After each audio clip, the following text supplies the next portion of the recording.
ஒரு அல்லாஹ்வுடைய மார்க்கத்தில் இருக்கக்கூடிய ஒரு மனிதன் 2 நண்பர்களை பக்கத்திலே வச்சிருப்பான். அதான் உண்மையான நட்பும் கூட.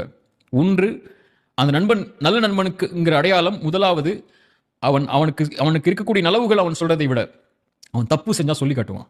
நீ தப்பு செய்ற திருத்திக்கோன்னு சொல்லுவான். உங்கள ஒருத்தன் புகழ்ந்துகிட்டே இருக்கிறான்னா, அவன் உண்மையான நண்பன் இல்ல.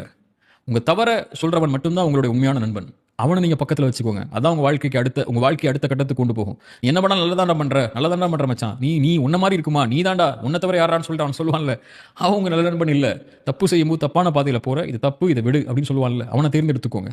2வது, இன்பமான நேரத்துல எல்லாமே இருக்கும்போது உங்களோட இருக்கிறவனை விட, நீங்க நஷ்டத்திலையும், கஷ்டத்திலையும், பிரச்சனைகள்லையும், இருள்லையும் இருக்கும்போது நான் இருக்கவா, உன் காரியத்தை நான் லேசாக்குறவான்னு சொல்லி உங்களுக்கு கரம் கொடுக்குறான்ல, அந்த நண்பனை தேர்ந்தெடுத்துக்கோங்க. அது ரொம்ப கஷ்டம்.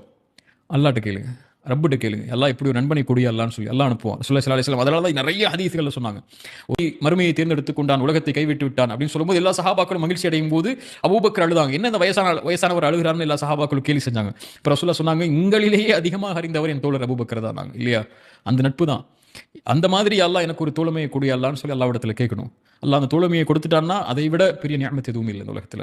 அந்த தோழமை இந்த உலகத்திலையும் சரி மறுமையிலையும் சரி நமக்கு நேசம் கொடுக்கும். அதான் ரசூலுல்லாஹி ஸல்லல்லாஹு அலைஹி வஸல்லம் சொன்னாங்க, அல்லாஹ்வுக்காக நேசித்த இருவரை அல்லாஹ் நாளைக்கு மறுமையில் அர்ஷின் நிழல்ல ஒன்று சேர்ப்பான். இல்லையா? அல்லாஹ்வுக்காக நேசிக்கிறாங்கன்னா அவங்க தோழர்களாக தான் இருப்பாங்க. அப்படிப்பட்ட தோழமை தான் மிக முக்கியமானது இந்த காலகட்டத்தில். அது முக்கியமாக சோஷியல் மீடியாலையும் சரி. நீங்கள் நேரில் பழகிறது மட்டும் இன்னைக்கு அதிகமாக இல்லை. யாரும் இன்னைக்கு நேரில் பார்த்து பேசுறதுலாம் இல்லை. ரெஸ்டாரண்ட்டுக்கு காஃபி ஷாப்புக்கோ ரெஸ்டாரண்ட்டுக்கோ போனாலும் கூட, ஃப்ரெண்ட்ஸாக போனாலும் கூட அவர் ஃபோனை பார்த்துட்டு இருக்காரு, இவர் ஃபோனை பார்த்துட்டு இருக்காரு. கம்யூனிகேஷன் இன்னைக்கு இல்லை. எல்லாம் சோஷியல் மீடியா கம்யூனிகேஷன் ஆயிடுச்சு. அங்கேயும் சரி நீங்கள் யாரை நட்பு வைக்கிறீங்க, யாரை ஃபாலோ பண்ணுறீங்க அப்படிங்கிறத பாருங்க. நீங்கள் தப்பானவங்களை நீங்கள் ஃபாலோ பண்ணீங்கன்னா அந்த தப்பு உங்க கண்ணுக்கு முன்னாடி வந்துகிட்டே இருக்கும். அவர் போடுற போஸ்ட்டோ, அவங்க போடுற தப்பான செயல்களோ உங்க கண் முன்னாடி வந்துட்டே இருக்கும். அதை நீங்கள் தப்பாக கருதாமல் ஆகக்கூடிய நிலை ஏற்பட்டுரும். நீங்கள் தப்பு செய்யாட்டாலும் கூட. நல்ல நண்பர்களை வச்சிருந்தீங்கன்னா இன்னைக்கு அது உங்களுக்கு அந்த நட்பு, அந்த நல்ல நல்ல பண்பு வரலனாலும் ஒரு காலத்தில் உங்களுக்கு நல்ல பண்பு இயற்கையாகவே வர ஆரம்பிச்சிடும்.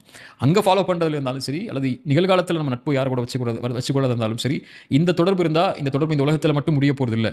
மறுமையிலையும் அல்லாஹ் அவர்களை அழைத்து அரவணைத்து நாளைக்கு மறுமையிலையும் ஒன்று சேர்ப்பான்.